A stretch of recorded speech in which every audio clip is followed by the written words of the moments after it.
What's the worst roommate you've ever had? For me, it wasn't just messy towels or loud music. It was a guy who would stare at me while I slept and try to break into my new room.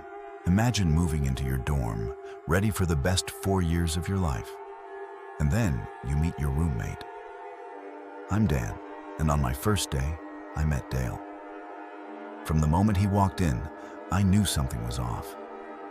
I went to shake his hand, and he just stared at my arm for a second before giving me the weakest, dead fish handshake I've ever felt. He wouldn't even tell me his name. I had to ask. This kid, Dale, was the most socially inept person I'd ever met. But that was just the beginning. I thought he was just awkward, but I soon learned he was much, much more. A few nights later, I woke up around 4 a.m. to the weirdest sight. Dale was sitting on the edge of his bed, just staring at me in the moonlight. I freaked out and asked him what he was doing. He just whispered, "Sorry," and laid down. It was beyond creepy. The next day, I found him literally sitting in the dirt behind a bush, rubbing a tree. A tree. I knew I had to get a new roommate. The school actually came through, and I was all set to move. That night, I came back to the room to pack, and Dale was there. I went to use my laptop and noticed all my folders and emails had been opened. He'd been snooping through my computer. When I confronted him, he yelled, "No!" Way too fast. I knew he was lying. I was getting ready for bed when I felt that my pajamas had been moved. I didn't say anything. I just wanted to be out of there. But then I woke up again in the middle of the night, this time to a zipper sound. I sat up and saw Dale on the floor, going through my bag. I turned on the light and called him out. He tried to play it off with some lame excuse about looking for his toothbrush. I was done. My new room was great, a huge upgrade.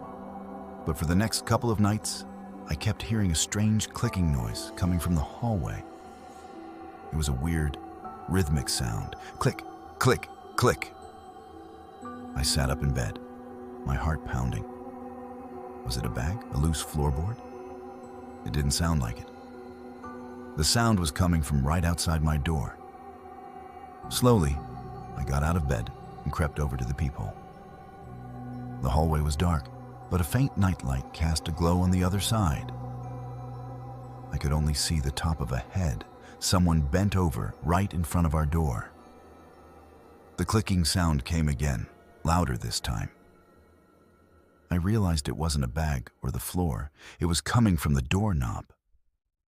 The person was trying to get in. I stood there, frozen, watching them fidget with the lock. I knew I couldn't yell or open the door. What if they had a weapon?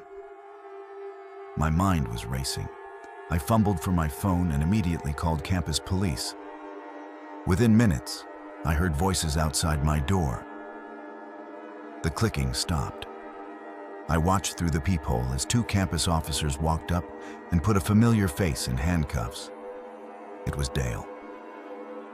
The officers were questioning him, but I already had a feeling it was him. My college experience was great, but I'll never forget the week I spent with my roommate from hell.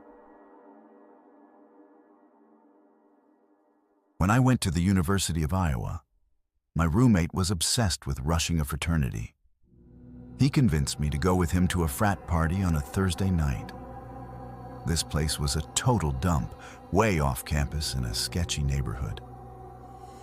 The house looked like it was falling apart, and the party itself was in a cramped, dimly lit room packed with sweaty guys. There were maybe 2 girls, and trust me, they didn't want to be there either. The whole vibe was terrible. I was ready to leave after 20 minutes, but we couldn't get out of the living room because of the crowd. So, I just kept drinking the cheap beer they had. After about 5 cups, a big guy came up to me and handed me a tiny bottle, smirking as he said, "This'll get you shit-faced." I took it, not wanting to be rude, and drank it. It was some kind of hard liquor, just 2 shots. but it was enough.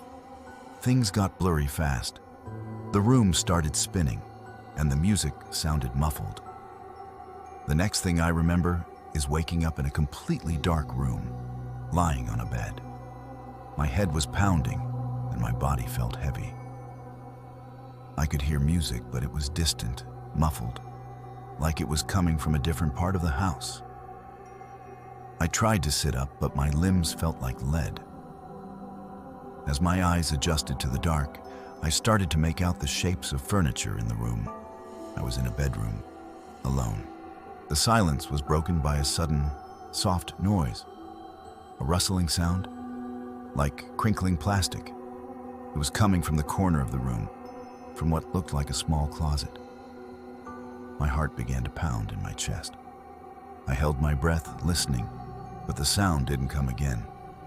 I told myself it was nothing. I was just groggy. Then I heard it again.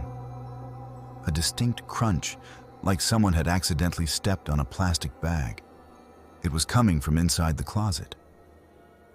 There was someone in the room with me. My entire body went rigid. I didn't know if they were still in there or if they had just stepped on something.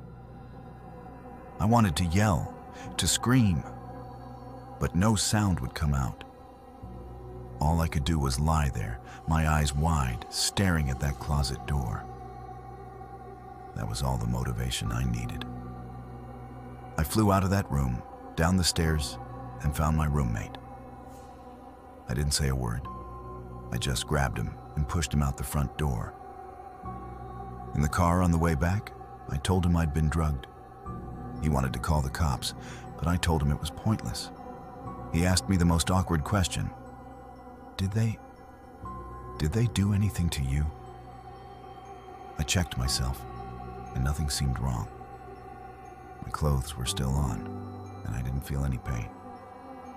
The craziest part? I was only out for 10 minutes. Whatever that guy gave me must have been a dud.